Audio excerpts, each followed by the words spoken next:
Alhamdulillahi Rabbil Alamin wa kafa.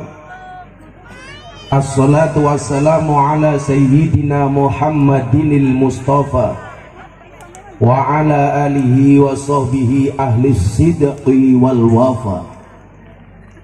Subhanaka la ilma lana illa ma 'allamtana innaka antal alimul hakim wa tub alaina innaka antat tawwabur rahim.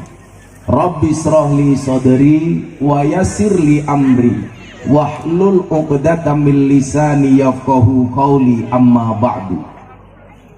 Hadratal muhtaramin, para masyayikh, para kiai, para habaib, tokoh agama, tokoh masyarakat, segenap pengurus cabang Nahdlatul Ulama Kota Palangkaraya, jajaran Suriah dan Tanfidiyah, berikut banom-banomnya yang saya muliakan. Para pejabat yang berkenan hadir dalam semua tingkatannya, wabil khusus Bapak Wali Kota, segenap jajaran Forkompinda, TNI Polri, baik dari Polda maupun dari Kota Palangkaraya yang saya hormati, segenap panitia pengajian yang saya banggakan, kaum muslimin wal muslimat rahimakumullah. Bila teman membuatmu kecewa, bila pasangan membuatmu terluka, dan bila corona membuatmu menderita, yakinlah Gus Miftah hadir dengan membawa cinta.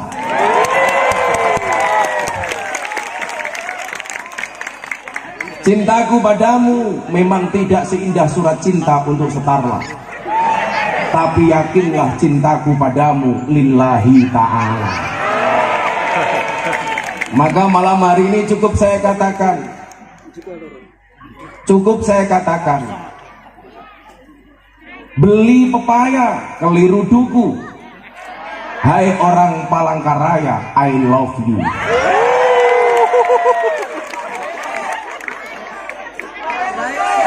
Tambahin lagi, melupakan Allah itu dosa, melupakan orang tua itu durhaka, melupakan Kota Palangkaraya mana bisa. Cakep. Tambahin cangkemmu.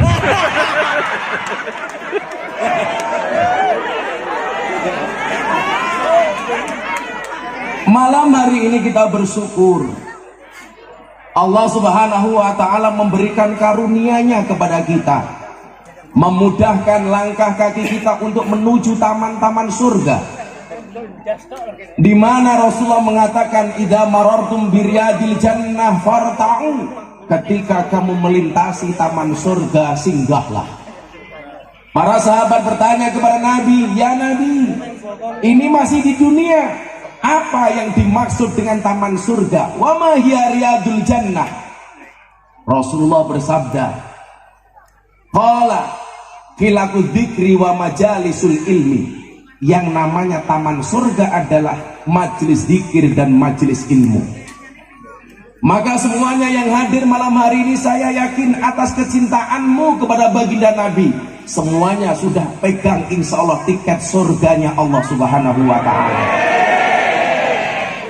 Saya selalu bilang, saya besok masuk surga yang ngawal Banser. Banser itu kan tugasnya survei lokasi. Jadi sebelum kiai masuk surga, Banser survei ke dalam surga. Begitu surganya siap, kiainya masuk, Bansernya pulang lagi. Nah, saya meyakini sekian banyak yang hadir karena hatinya digerakkan oleh Allah. Manusia mampu bukan karena dia mampu, tetapi karena dimampukan oleh Allah yang maha mampu. Manusia bisa bukan karena dia bisa, tetapi karena dia dibisakan oleh Allah yang maha bisa. Coba Anda bayangkan, satu hal sepele, kalau Allah mencabut kemampuan dari kita, maka kita tidak bisa melakukannya. Contoh, tidur. Semua orang mengatakan tidur itu sepele dan pasti semuanya bisa tidur. Siapa bilang? Kita bisa tidur karena dibisakan tidur oleh Allah. Banyak orang sudah di atas ranjang, baca doa, bismikallahumma ahya wa bismika amut, Dengan namamu ya Allah aku hidup, dengan namamu ya Allah aku mati. Mapan di atas tempat tidur, gak bisa tidur, padahal sudah berdoa.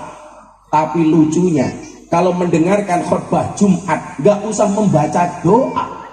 Begitu khotibnya, ya ma'asyiral muslimin, tidur. Maka saya bilang, obat tidur yang paling mustajab adalah khutbah Jumat. Ketika khotibnya ngeden, bengok-bengok khutbah, jamaahnya produksi air mineral, ces. Kencing, perkara sepele. Tapi tidak semua orang kemudian bisa dibuat kencing oleh Allah kalau Allah tidak memampukannya. Saya punya jamaah umroh, cewek mau berangkat harus suntik meningitis. Salah satu syaratnya cewek harus tes urin. 30 menit di kamar mandi saya tunggu, nggak keluar-keluar. Begitu dia keluar dari toilet, saya tanya, kenapa lama banget? Mohon maaf Gus, kencing saya nggak bisa keluar. Saya bilang, goblok, nguyo raiso. Akhirnya gantian saya masuk toilet. 20 menit saya di toilet, tak gendengnya juga nggak keluar. Taubat abid nggak keluar. Akhirnya saya jengkel, tak selentiin dasi juga gak keluar. Kenapa? Karena Allah gak memampukan. Sama halnya hari ini. Kalau kemudian Allah sudah memampukan menggerakkan hati semuanya, sesuatu yang tadinya berat menjadi ringan, yang tadinya susah menjadi mudah, yang tadinya masalah menjadi solusi, yang tadinya problem menjadi jalan keluar. Kenapa? Karena Allah menggerakkan hati kita. Disitulah kenapa kemudian kita diminta untuk berdoa, ya muqallibal qulub tsabbit qalbi ala dinik. Wahai engkau yang membolak-balikan hati, tetapkanlah hatiku atas agamamu. Makanya kamu para jomblo jangan galau ketika nembak cewek ditolak. Masih kemungkinan dirubah hatinya oleh Allah. Makanya kalau kamu suka sampaikan, jangan diempet. Persoalan ditolak, tembak lagi. Ditolak, tembak lagi. Dan cewek juga sama.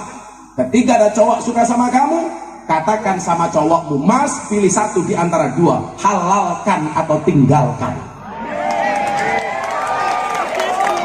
Gagah. Kamu cowok nggak usah galau.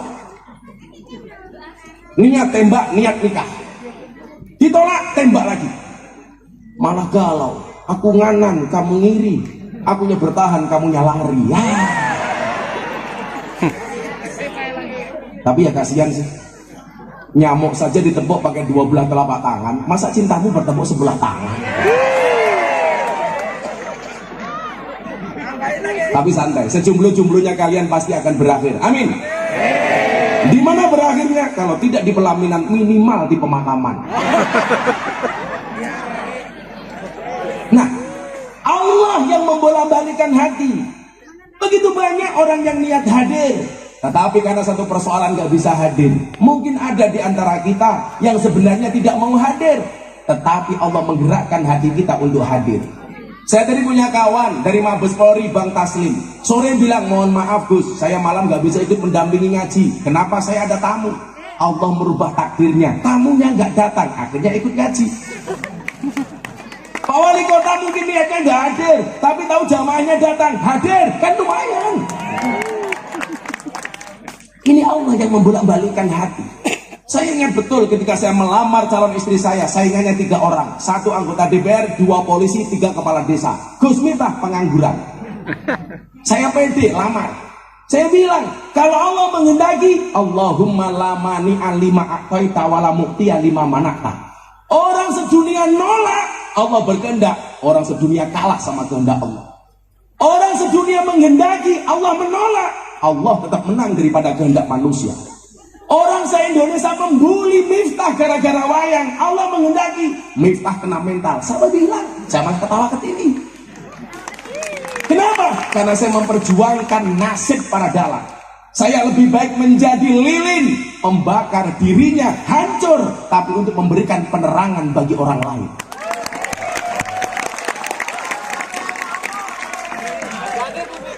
Kenapa? Karena kita punya Allah. Qalbun mu'min baitullah, rumahnya orang beriman ada, hatinya orang beriman adalah rumahnya Allah. Satu ketika saya datang ke Taman Mini Indonesia Indah, ada pameran akik Pak Wali Kota. Akiknya di dalam batu ada kalimat Allah. Dilelang, Anda tahu laku berapa? 7 miliar. Benda mati di dalamnya ada kalimat Allah, laku 7 miliar. Anda bayangkan bagaimana kemudian kalau hati manusia di dalamnya ada Allah, berapa harganya? Tak ternilai. Apakah ahli maksiat itu di dalam hatinya nggak ada Allah? Ada. Apakah mereka nggak punya iman? Ada. Apakah mbak-mbak WTS, PSK, pelacur nggak punya iman? Punya. Tetapi mungkin keimanannya tidak setebal kita. Apakah mereka di dalam hatinya nggak ada Allah? Ada. Saya masuk baca Quran, saya sholat, mereka nangis. Menunjukkan apa? Idza dzukirallahu wajilat qulubuhum, Al-Anfal ayat 2. Kalau orang itu masih ada iman di dalam hatinya, mendengar Allah dikumandangkan, hatinya bergetar. Saya ketika pertama kali sholat di lokalisasi, mbak-mbak yang mengikuti saya nangis mendengar saya sholat. Malam Jumat pertama saya datang, dilirik, ini ngapain masuk lokalisasi pakai sarung? Malam Jumat kedua saya datang lagi, preman sudah mulai begini, ini macam-macam buah habisin. Malam Jumat ketiga, mbahnya preman di Jogja datang ke saya bawa pistol, you macam-macam gua bunuh. Pistol tepat di kening saya. Saya bilang, Om, kasih saya waktu 3 menit, saya akan ngomong sama you. Kalau yang saya sampaikan salah, silahkan tembak saya. Tapi kalau saya benar, tolong dukung saya. Akhirnya saya dibawa masuk ke sebuah ruangan, saya diinterogasi. Tujuan kamu masuk ke sini apa? Saya bilang, Om, sebaik-baiknya tempat ada buruknya, maka seburuk-buruknya tempat harus ada baiknya. Sebaik-baiknya orang pernah berbuat buruk, dan seburuk-buruknya orang pasti bisa berbuat baik. Dan saya pengen menyalakan lampu di tempat yang gelap, menyapu di tempat yang kotor. Kalau Om setuju, saya akan ngaji di sini.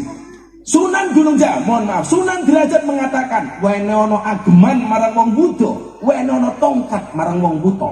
Berikanlah pakaian kepada orang yang telanjang, dan berikanlah tongkat bagi orang yang buta. Akhirnya dia bilang, kamu buktikan. Kalau kamu mampu, saya dukung. Kalau kamu salah, kamu saya bunuh. Oke. Saya sholat lagi di musola. Di lokalisasi Sarkem itu ada musola namanya MTS, Musola Tengah Sarkem. Saya sholat di situ. Begitu saya sholat, ada mbak-mbak PSK 5 orang mengikuti di belakang saya. Wow, langsung saya keringat dingin. Jangan-jangan diperkosa. Padahal nggak diperkosa, mapan. Saya sholat. Allahu Akbar. Biasanya bacaan sholat tahajud saya sir. Tapi karena ada yang mengikuti di belakang saya baca secara jahar. Saya baca kencang. Saya masih ingat betul, yang saya baca adalah surat Al-Muzammil. Mbak-mbak di belakang semuanya mendengarkan. Ya ayyuhal muzammil, qumil laila illa qalila, nisfahu aw inqus minhu qalila. Auzid alaihi warattilil qur'ana tartila, inna sanulqi alaika qawlan saqila. Mbak-mbak di belakang saya, Pak, nangis denger orang ngaji. Saya batin, lonte denger ngaji, nangis. Rokaat kedua, saya teruskan ayatnya, saya ikut-ikutan nangis. Kenapa? Karena ingat dosa? Enggak, gengsi. Lonte saja nangis, masa saya enggak? Disitulah kemudian saya timbul niatan, ini orang harus mendapatkan pengajian, ini orang harus diselamatkan. Mereka butuh Allah, tetapi nggak ada fasilitas. Akhirnya saya jemput bola, selesai pengajian mereka tanya, Gus, jenengan itu aneh, orang kesini biasanya mereka mau beli apa Mbak? Kroto. Apa itu kroto? Pakan manuk, makanan burung. Burungnya siapa? Burungmu. Anda kok di sini sholat maunya apa? Saya bilang, Mbak, Boleh nggak saya menggelar pengajian di sini tahun 2000? Emangnya mau? Mau. Selama kalian mau, saya akan datang. Bisa, bisa. Boleh, boleh. Kenapa Gus? Saya ditanya, Mbak ingat, orang baik punya masa lalu dan orang jelek pasti punya masa depan. Itulah alasan kenapa kaca mobil bagian depan pasti lebih besar daripada kaca spion. Jawabannya adalah karena masa lalu kita lebih, mohon maaf, karena masa depan kita lebih besar daripada masa lalu kita. Terima Pak mereka. Akhirnya pengajian pertama disepakati yang datang 35 orang sudah dengan menggunakan pakaian dinas masing-masing. Yang bawah naik ke atas, yang atas turun ke bawah. Wow. Kang, mereka duduk dan nunggu pengajian saya. Saya bawakan konsumsi sendiri, saya bawa nasi bungkus sendiri. Saya tenteng sendiri. Jalan kaki saya bawa. Preman-preman semuanya liatin, ini orang maunya apa. Begitu saya duduk di bawah, ternyata tidak semua PSK mau niat ngaji, tetapi banyak yang godain ustadznya. Begitu saya ngaji, Assalamualaikum warahmatullahi wabarakatuh, mbak-mbaknya malah buka roknya, Gus Miftah. Karena pengalaman itulah sejak saat itu saya pakai kacamata hitam. Bukan karena menjaga pandangan, supaya kalau ngelirik nggak kelihatan. Sip. Pinter matamu. Ya tentunya untuk menjaga pandangan lah. Tapi kalau saya bilang seperti itu sok suci, ya biasalah manusia. Nah, kenapa kemudian saya lakukan itu? Sekarang begini hitung-hitungannya. Ini masih banyak yang muda-muda kelihatan wajah-wajah jomblo di sini. Kalian santai saja. Arum 21 wa min ayati an khalaqalakum min anfusikum azwajan. Allah menciptakan manusia berpasang-pasangan, betul? Itu artinya kalau kamu tidak punya pasangan, jelas kamu bukan manusia. Maneman, ngapain kamu sunat kalau nggak ada fungsinya? Malah seperti keran, penguyuh tok.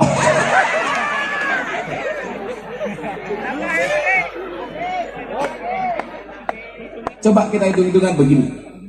Saya tadi bilang, orang baik punya masa lalu, orang jelek punya masa depan. Kali ini kalau Anda mengatakan diri Anda baik, siapa yang bisa menjamin Anda bisa mati dalam keadaan baik? Tak ada. Maka bagi orang yang sok suci, Allah mengingatkan di dalam Al-Quran, fala tuzakku anfusakum huwa a'lamu bimanit taqo. Kamu jangan merasa sok suci bro. Dia Allah yang paling tahu siapa di antara kalian yang paling bertakwa.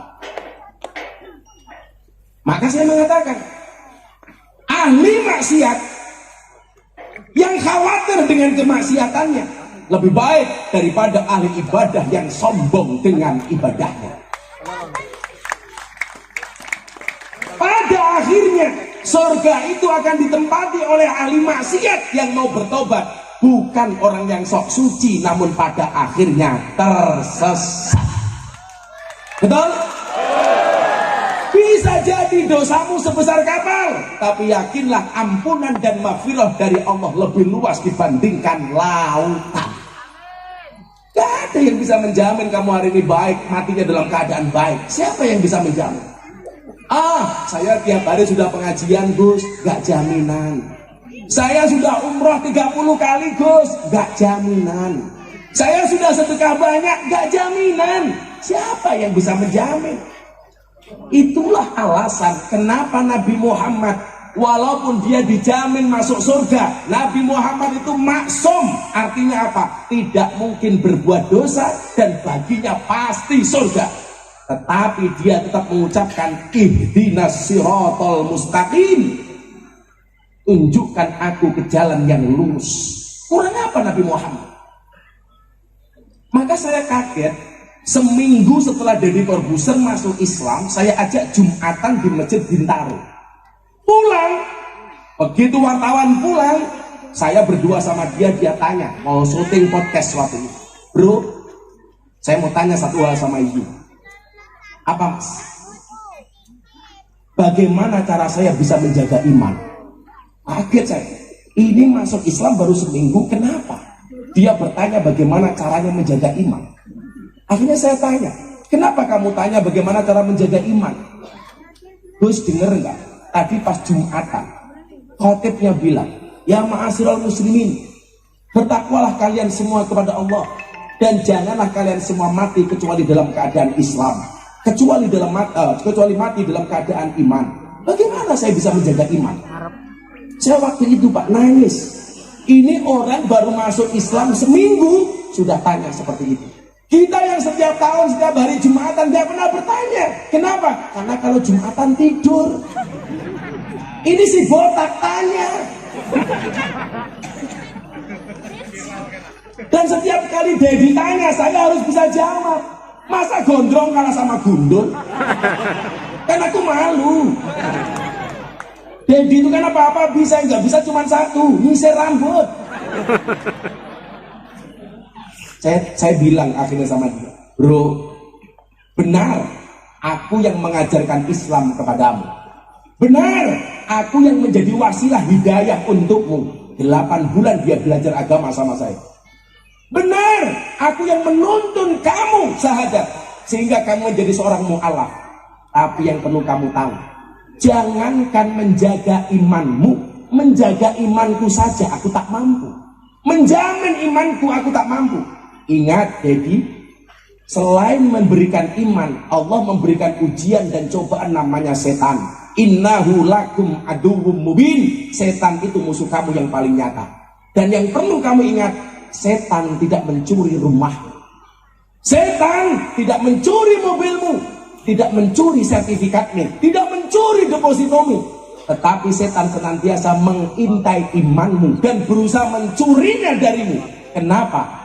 Karena setan tahu harta yang paling berharga bagi seorang mukmin adalah iman, bagi seorang muslim adalah iman, dan kamu harus berusaha menjaganya. Bingung dia, oh begitu ya, kamu menyesal, ayo murtad lagi. Enggak ya. Artinya apa? Enggak ada di antara kita malam hari ini yang bisa menjamin kamu lahir dalam keadaan Islam, pasti mati dalam keadaan Islam. Siapa yang bisa menjamin? Oh, saya pengurus PCNO, gak jaminan bro. Ini rompinya NO, masuk surga. Rompinya orangnya embuh. Maka coba kita lihat dalam lembaran sejarah. Kopinya mana ya? Oh, di sini. Di mana-mana kopi itu pakai cangkir, kopi itu pakai gelas, goblok. Udah dingin lagi. Gak gaul loh, katanya di kota. Ini untuk Pak Wali aja. Allahumma kopi panas, Al-Fatihah.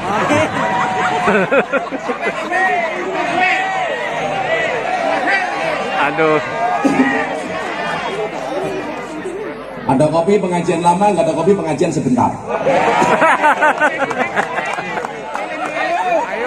Motor lagi dibikinkan. Panitia. Ya malah dilegani. Kopi 5.000, es teh 3.000. Itu semuanya malah kayak dermol nih. Shallu ala Nabi Muhammad. Ini mumpung yang hadir saya lihat wajahnya banyak yang muda-muda, kecuali yang depan-depan tua-tua. Itu ya begitu wis tua jilbabnya pink lah. Menjijikkan.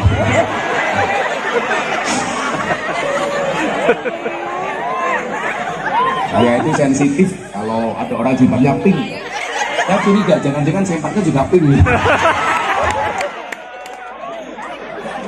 Oh, rondo. Waduh, rondo. Sorry ya, kan kamu sudah tua. Gak mungkin aku suka sama kamu. Kan sudah kada luar sah.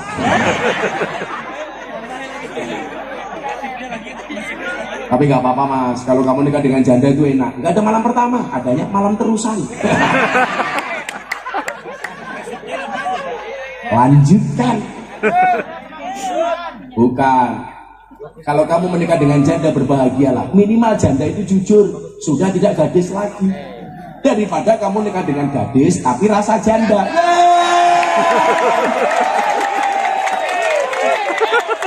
Hancur. Remuk sum. Ono janda bengok-bengok info masih info.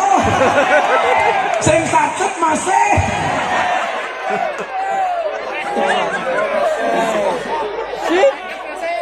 Koncone kudu dipikir no. Dana kenakalan masih. Kok ngerti aku?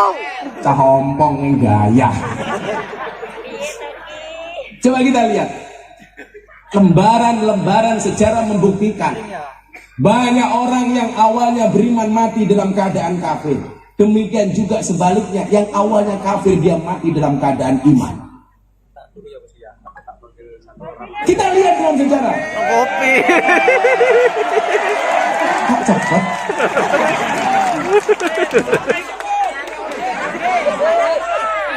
Set masih. Kalau di suku kopi masih panas langsung diminum. Ingat, jangan salahkan kopimu dingin. Kenapa? Karena ketika hangat tidak pernah kau hargai.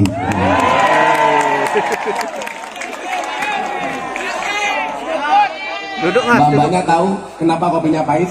Karena manis yang kamu habiskan. Tapi bohong. Pak Wali Kota, jadi orang itu kayak kopi saja. Gus Miftah itu kayak kopi, pahit sih, tapi banyak yang mencintai. Maka malam hari ini saya katakan sama orang Palangkaraya, cintaku padamu seperti air kencing di dalam kolam renang. Maksudnya apa? Wujudnya tidak nampak, tapi hangatnya bisa dirasakan. Masuk, masih.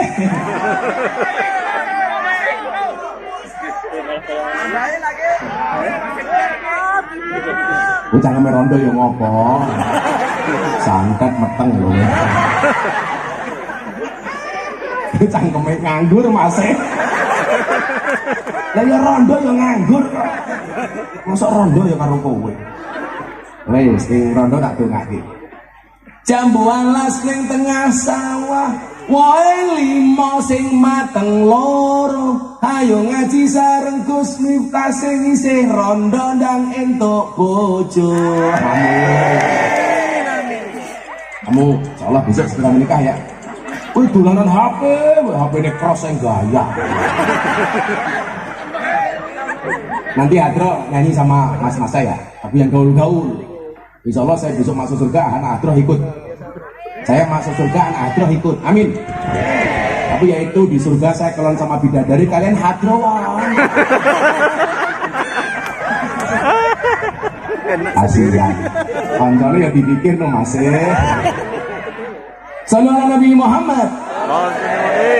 Coba kita lihat lembaran sejarah. Begitu banyak orang yang hidup dalam keadaan iman, matinya dalam keadaan kafir.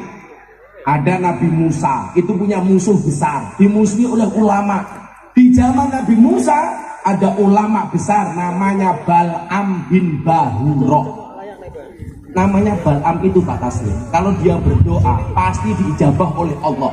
Kata orang Jawa apa? Idu geni. Saomong-omongnya mandi. Tapi Anda tahu Bal'am bin Bahuro, ulama besar di masa Nabi Musa, mati dalam keadaan kafir. Kenapa? Karena kesombongannya. Karena kesombongannya kafir.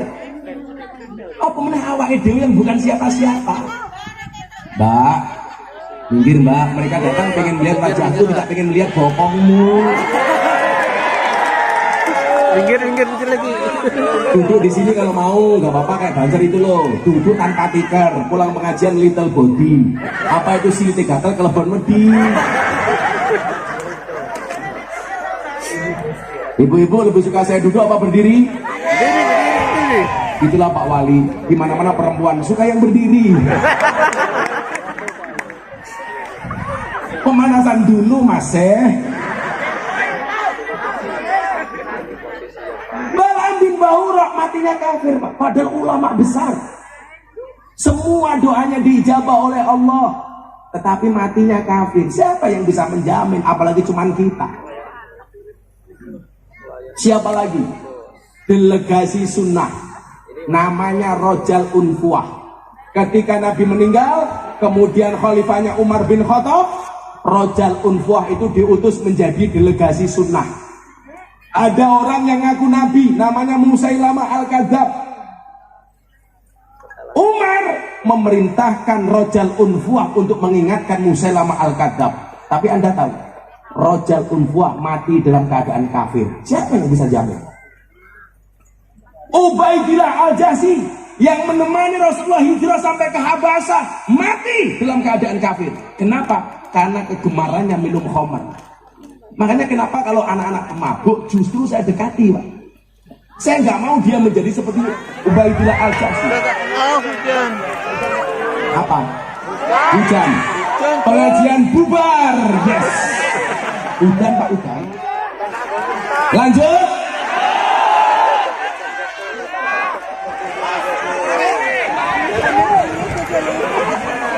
Dungani Gus. Terus. Dungani Gus. Alhamdulillah. Lanjut. Lanjut. Nah, hujan saya berdiri pengen melu kudanan. Silakan bubar, silakan. Ya jadi. Duduk. Jadi hilang. Duduk. Nabi Muhammad. Terserah, mau lanjut, mau pulang. Lanjut. Wes angel. Duduk Pak, duduk. Yuk, selawatan dulu. Kita sambut hujannya dengan salat, mudah-mudahan dihentikan oleh Allah. Amin. Sholli wa sallim daiman. Sholli wa sallim daiman